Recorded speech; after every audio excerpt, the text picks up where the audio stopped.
কয়েকজন মিলে আমাকে মারতেছে।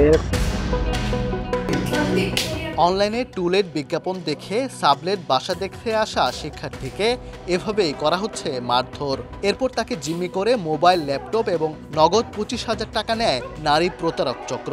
এমন ঘটনা ঘটেছে ময়মনসিংহ নগরীর কলেজ রোড এলাকার ফখরুজ্জামান টাওয়ারে। শারীরিকভাবে নির্যাতন করা শুরু করে যে আমার কাছে যা আছে তাদের দিয়ে দিতে হবে।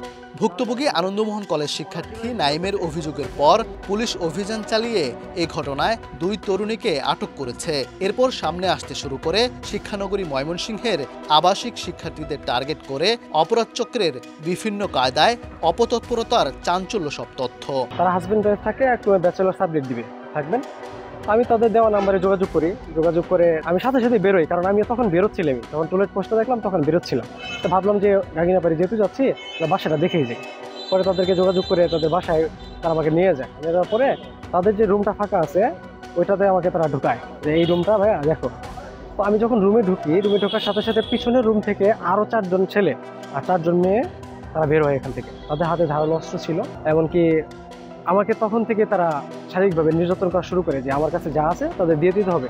গ্রেফতারকৃত হানি ট্র্যাপ চক্রের 2 সদস্য সাদিয়া জাহান মেঘলা ও ফারিয়া আক্তার পায়েলকে আদালতের মাধ্যমে কারাগারে পাঠিয়েছে পুলিশ।